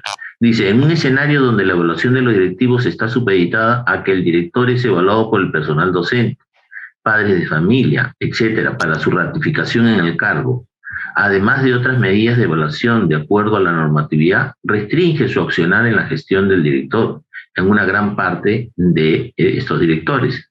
¿Qué hacer ante estos casos? Porque creo que está muy vinculado también al tema del desarrollo de la línea de evolución y de crecimiento de la carrera pública, ¿no? De la parte directiva. ¿Qué opinas? Sí, bueno, ese es un tema complejo, ¿no? Porque creo que hemos escuchado algunas quejas de algunos directivos que no fueron ratificados en su desempeño justamente porque fueron evaluados, ¿no? Por docentes, ¿no? Con los cuales tenían algunos conflictos, ¿no? Y la calificación de esto fue negativa, ¿no? Lo cual influyó en el resultado final. Bueno, aquí, digamos, el liderazgo está orientado, o debería estar orientado tanto a las tareas como a los resultados, ¿no? Un teórico de la organización Minwood, ¿no? Ya unos años atrás dijo que lo que podemos ver en las tareas, en la orientación del liderazgo es dos planos. Uno, el trabajo hacia las personas, o sea, la orientación a las personas y a las tareas, ¿no? Los líderes propiamente son los que se relacionan mejor con las personas, mientras los gestores, así esta diferencia, los directivos, son los que se relacionan mejor con las tareas, los que aseguran resultados, pero no necesariamente tienen buenas relaciones interpersonales, ¿no? No sé, ¿no? Eso, loco. Entonces hay gente que es muy buena relacionándose, anima, motiva, involucra, pero no monitorea ni hace seguimiento de las tareas y los resultados no lo acompañan. Pero, ese nos pone en un plano complejo, ¿no, Clever? Porque entonces claro, puede ser muy buena gente, pero no produces. Exacto. En cambio, el otro produce y no necesariamente es entendido como buena gente. Así, eso es lo que pasa. Entonces, hay, por ejemplo, todos los directores quieren llevarse bien, además porque eso es parte de lo que uno ha aprendido como norma o procedimiento, es decir, mantener buenas relaciones interpersonales, es parte de la construcción del clima organizacional, institucional, ¿no? Y es un componente de la evaluación. Entonces uno tiene que construir un buen clima, desarrollar habilidades blandas y, por supuesto, ejercer liderazgo, ¿no? Pero, por otro lado, en las instituciones hay conflictos y porque hay intereses, ¿no? Contrapuestos o desavenencias motivadas por objetivos muy diferentes o incompatibles entre sí. Y entonces allí los directores, sin embargo, movidos muchas veces por su afán de asegurar el cumplimiento de reglas y procedimientos, no logran tener una buena relación con las personas, ¿no? Es complicado también porque, como decía, las personas muchas veces utilizan estas estrategias para someter a los directivos, es decir, ¿no? Para presionarlos, ¿no? Si es que no son atendidos, no son incorporados en la gestión o sus demandas no son de alguna manera complacidas, pues entonces este actor importante que puede ser padre de familia, que puede ser docente, pone en jaque la gestión, ¿no? Entonces creo que ahí el tema tiene que ser reevaluado. La experiencia nos está diciendo que, no estoy adelantando, pero opinión, no quisiera que se interprete así, pero pareciera que hay que revisar un poco este modelo que pone mucho acento en la opinión o la satisfacción, porque este es el famoso criterio de la calidad. La calidad es la satisfacción de los usuarios, usuarios internos y externos. En este caso, un usuario interno que son los docentes, ¿no? O sea, pone mucho acento en la satisfacción de los usuarios internos, ¿no? Y no hace un buen equilibrio entre lo que llamaríamos gestión y liderazgo, ¿no? Es muy interesante lo que estás diciendo, porque a veces en la gestión o el liderazgo, precisamente que ejercen los directores o que se ejerce en cualquier instancia, a veces el nivel de exigencia que aplican es contraproducente con el accionar de los que son dirigidos, ¿no es cierto? O los que son liderados. Y creo que esto tiene que ver también con algo que algunas personas nos manifiestan, como Nelly Suyón, ¿no? O sea, cómo hacer para que precisamente sea posible gestionar el conocimiento cuando también lo que conocemos y lo que sabemos es que el peruano lee muy poco, ¿no? Como promedio, y entonces está muy poco informado, con muy poco conocimiento que a veces lo lleve precisamente a estas prácticas de reflexión, ¿no? De lo que tiene que entenderse por liderazgo, de lo que tiene que entenderse por colaboración o participación. No sé qué opinas al respecto. Y claro, eso ya lo sabemos, o sea, sabemos que en general pues el Perú es uno de los países donde la gente lee mucho menos que en sus similares de América Latina. Pero aquí hay una contingencia, ¿no? Que no se trata de cualquier comunidad, ¿no? Se trata de una comunidad de profesionales, para empezar, ¿no? Entonces, tenemos que asumir el supuesto de que, aunque la mayoría no lee, pues los profesores somos, ¿no?, profesionales reflexivos y trabajamos constantemente con artefactos intelectuales, con ideas, conocimientos. Entonces, estamos no solo en la obligación, sino seguramente estamos involucrados, ¿no?, por decisión propia o personal en procesos de lectura y de reflexión sobre diversos contenidos de lectura, ¿no? Entonces, ahí sí tenemos un supuesto positivo, digamos, que nos puede ayudar, ¿no? No es el caso de otros grupos donde no trabajan con ideas, con conocimientos, otros sí. Entonces, no podemos imaginar que un profesor pues no lea, ¿no? Puede ser que se den en algunos casos, pero estamos hablando no de cualquier grupo, estamos hablando de una comunidad de gente que ha decidido de voluntad propia unirse, ¿no?, para formar un equipo que contribuya resueltamente a la transformación de sus prácticas. O sea, es un grupo selecto, ¿no? No es cualquier grupo, ¿no? Me parece muy importante esto último, Clever, porque en buena parte de tu presentación nos hablabas de estas 4 fases, ¿no? De lo importante que es asumirlas, si es que finalmente pretendes generar cambios, ¿no? La socialización, la externalización, la internalización y finalmente la combinación de estos procesos, porque ellos van a permitirle a la institución generar nuevas ideas y promover innovación, o sea, precisamente el cambio. Y si esto se da, entonces habrá mejor rendimiento en la organización de todos los participantes y van a fortalecer sus habilidades y sus destrezas y su competencia y sus desempeños. Y ahí viene una pregunta que me parece interesante, o sea, ¿por qué el Estado aún mantiene y le da mayor libertad a las instituciones privadas para generar sus propias metas, por ejemplo, de enseñanza, mientras que las instituciones públicas se rigen bajo una currícula que a veces está desligada de la realidad y por consecuente no permite que los estudiantes salgan mejor preparados de la educación básica? Si la educación es una sola en el país, ¿por qué no alinear estas políticas? Bueno, yo creo que eso es un tema de larga data, ¿no?, que creo que nos ha acompañado desde el siglo pasado, pero ya a comienzos del siglo, con la ley 28044, recordarás, Guillermo, y la estructura organizacional ¿no?, que se dio para el sistema educativo, la escuela tenía y tiene facultades para actuar con relativa autonomía. La idea era incluso que esa autonomía escolar fuera fortalecida en los siguientes años, ¿no? Entonces, en ese marco, pues las escuelas empezaron a desarrollar sus proyectos, ¿no?, y elaborar sus proyectos institucionales y los instrumentos de gestión, ¿no? Lo que sucede, como sabemos en las políticas, no siempre se puede mantener esa línea, ¿no? Entonces, una vieja dicotomía se ha dado en estos años entre el centralismo y la autonomía, ¿no? Hay un centralismo regional y también nacional, y por otro lado la necesidad de que la autonomía sea real y no solamente simbólica en el caso de las instituciones educativas, ¿no? Bueno, ese tema rebasa los marcos de esta reflexión, porque eso toca, digamos, el corazón de la gestión del sistema educativo, ¿no? Marixa Guzmán nos hace una reflexión interesante. Dice: a lo largo de la pandemia se desarrollaron diversas estrategias de enseñanza y aprendizaje con el uso de la tecnología.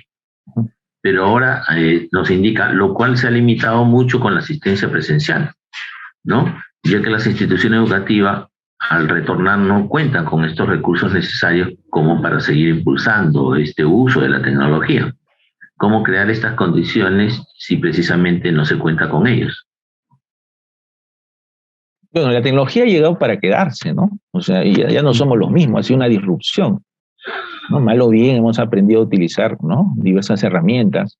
Algunos, ¿no es cierto?, han utilizado varias herramientas en un solo año, y lo que es bueno, ¿no?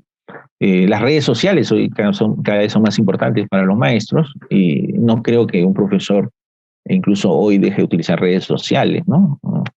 Incluso si hay plataformas que pueden estar restringidas para el uso didáctico porque no hay la conectividad en las escuelas, creo que aún teniendo esa dificultad o barrera, las redes sociales pueden ser usadas como herramientas para el proceso de enseñanza-aprendizaje, independientemente de que también las tecnologías sirven para gestionar las clases presenciales, ¿no? Ya básicamente como herramientas TIC, ¿no?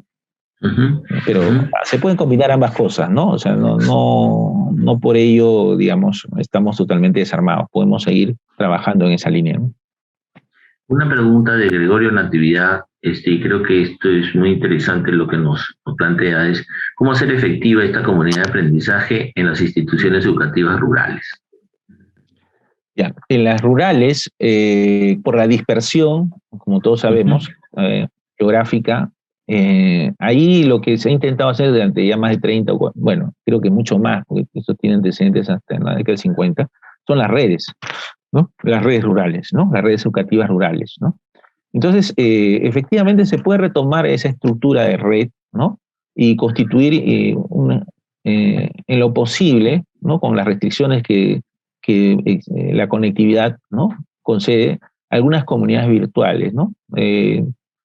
Para trabajar, digamos, utilizando tecnologías, ¿no?, con las redes sociales en lo posible, pero tratar de establecer una comunidad de profesionales que pueda intercambiar información, no con la recurrencia o la frecuencia, ¿no?, de lo que puede tener una comunidad en una institución educativa urbana, pero sí puede haber algunas agendas que se puedan trabajar en algunas sesiones presenciales, ¿no?, que a lo largo del año tengan a bien agendar, ¿no? Y esto complementado con algunas herramientas virtuales que entiendo que en algunos casos es muy difícil porque la conectividad no alcanza, sobre todo, digamos, en las zonas rurales de la selva, pero si hay, bueno, hay que ver pues la disponibilidad ¿no?, de los recursos digitales y la conectividad, pero si hay esa posibilidad, aunque sea mínima, a través de los celulares, ¿sí?, se puede mantener todavía la posibilidad de crear una comunidad, ¿no? Orlando nos dice y te pregunta cómo promover esta cultura de gestión del conocimiento en las instituciones educativas. Creo que hacia el final de tu propuesta lo decías, pero sería bueno que lo volvieras a repetir, ¿no? Bueno, yo sigo creyendo que nosotros, o sea, los profesores, los educadores, tenemos que producir saber pedagógico. No hay otra alternativa para nuestra redención como profesionales, ¿no? Todos los campos en el que nosotros intervenimos están prácticamente cercados o amenazados por otras comunidades de profesionales, ¿no? Entonces, si queremos diferenciar, ¿no?, lo que es propio de nuestro ejercicio, tenemos que producir saber pedagógico. Y eso es una tarea que resulta indesligable de la gestión del conocimiento, tal como lo estamos planteando, porque esto hace que las buenas prácticas no solo terminen siendo tales y gocen del merecido reconocimiento, sino que tengan un valor agregado porque van a estar de alguna manera en sintonía con la literatura, con la investigación empírica. Entonces, para eso debemos organizarnos, deben organizar. Primero, hay que crear un buen clima, ¿no?, en la institución, ¿no? O sea, segundo, hay que saber trabajar en forma colaborativa. Si no hay trabajo colaborativo, no hay aprendizaje colaborativo, no se puede hacer lo demás, ¿no? Este es el primer paso, ¿no? Si no hay una visión compartida tampoco. Por eso hemos señalado esas condiciones, ¿no? O sea, tenemos que compartir la visión, tenemos que tener valores organizacionales que favorezcan el trabajo cooperativo, tenemos que saber dialogar y reflexionar. O sea, si tampoco hay conocimiento de cómo se construye el saber pedagógico a través del diálogo reflexivo, tampoco se puede hacer gran cosa, porque llega el momento en que uno tiene que reflexionar de manera individual, de manera colectiva, desarrollar el pensamiento crítico y creativo, y si no has manejado algunas estrategias para desarrollar el pensamiento crítico y creativo, o tienes dificultades para promoverlo, pues tampoco vas a llegar lejos, ¿no? O sea, no se trata solo de lanzar esta idea, se trata de crear algunas condiciones, y como verán, son varias las condiciones. Te felicito por convocar a los maestros para crear todas estas comunidades de reflexión, pero no me deja de sentirme aludido cuando has dicho de que hay profesionales que los están cercando, ¿no es cierto? Desde mi perspectiva de psicólogo, claro, o sea, al entender que hay muchas teorías del aprendizaje, todas casi elaboradas por psicólogos, cuando los pedagogos también creo que tienen una riqueza enorme de poder aportar en esa línea, ¿no? Así que creo que es el trabajo colaborativo. Me siento mejor cuando al final terminas y dices el trabajo colaborativo dentro de la escuela, ¿no es cierto? Donde debemos colaborar todos los profesionales. No, sin duda, ¿no? Es simplemente para marcar, digamos, una ruta, para que marcar marcar un registro, digamos, ¿no? Tener en cuenta que hay algo que nos toca hacer a los pedagogos, porque nosotros no solamente consumimos o debemos seguir consumiendo lo que otros producen, sino tenemos que crear a partir de lo que hacemos, ¿no? Quisiera terminar con esta pregunta de Araceli Torres, ¿no? Que nos dice, ¿cómo hacer para incentivar, motivar a todos los miembros de la comunidad educativa a seguir la línea del conocimiento, la investigación y la tecnología? Ya que, como se observa, todavía hay mucho conformismo, mucho autoritarismo y se piensa tener siempre la razón en quienes dirigen las instituciones. Yo creo que lo primero es que uno tiene que sentirse profesional. O sea, uno tiene que asumirse como un profesional. Un profesional es aquel que produce información, ¿no? Recrea información y más que produce, incluso crea conocimiento, ¿no? Y lo pone al servicio de los demás, al servicio de los usuarios, para atender una demanda que en nuestro caso es de alta relevancia, y nosotros debemos tener claro que ese servicio es nuestra responsabilidad. Entonces, si yo me siento profesional, entonces me siento no solamente con la obligación, sino con la capacidad para poder generar conocimiento. Eso es la primera condición, ¿no? Saber que se puede, ¿no? Y saber que se debe, no solamente porque puedo, sino porque debo. Hay una demanda, hay una necesidad que debe ser atendida, que debe ser satisfecha. Lo segundo es que solo no lo puedo hacer. O sea, aquí, más que antes, hay que recordar una de las características de la profesión docente, ¿no? La profesión docente es eminentemente colegiada, ¿no? Solo no digamos a nada, que nuestro conocimiento individual se desvanece. Necesitamos construir conocimientos de manera colectiva, es decir, el conocimiento debe ser socialmente relevante. Y por eso que no debemos tener ninguna preocupación en buscar a los que saben para que nos enseñen, o acudir al auxilio de los que necesitan de nuestro saber, aprender de los demás, de nuestros colegas, ¿no? Y compartir lo que sabemos.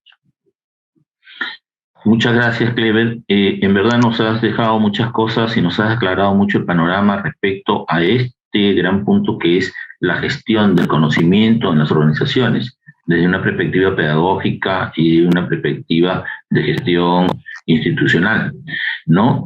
Creo que ideas centrales como que ello nos va a llevar a crear una ventaja competitiva de las organizaciones educativas, que va a favorecer la gestión de los procesos y además va a incrementar la producción de conocimiento en la organización, son ideas, creo, fundamentales que tú estás relevando en esta presentación, pero además creo que has hecho mención a algo muy importante, ¿no? La importancia y la necesidad de que comenzar a crear una cultura en la gestión del conocimiento centrada fundamentalmente en el aprendizaje, ¿no? Desde una mirada de trabajo colaborativo, de potenciar los climas organizacionales de manera positiva, de tener visión y metas compartidas y de construir socialmente el conocimiento, que es a lo último que has hecho referencia.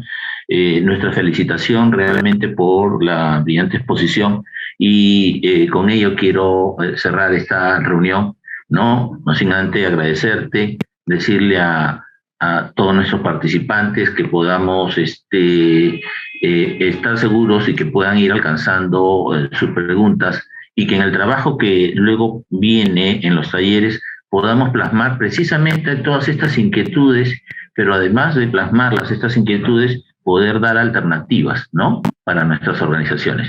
Te dejo en el uso de la palabra para que tú puedas tu palabra de despedida. Guillermo, muchas gracias por la oportunidad, también a los colegas de la Universidad César Vallejo que tan gentilmente nos han acogido, a Jenny, a Helen, ¿no? Creo que Mercedes, Katia, en fin, hay tantos nombres que pido disculpas por no mencionarlos, pero todos ellos y ellas han permitido que esté frente a ustedes y pueda compartir algunas de mis reflexiones, apuntes y notas que hemos venido trabajando algunos años durante este proceso de gestión, ¿no?, sistemática que implica desarrollar algunas responsabilidades en el sector donde estamos, ¿no? Así que muchas gracias por todo, muchas gracias a los asistentes por sus preguntas, varias de ellas muy desafiantes, algunas seguramente las irán contestando también de manera complementaria durante el desarrollo del módulo, lo cual ya es un activo para todos, ¿no? Será hasta la próxima ocasión. Gracias.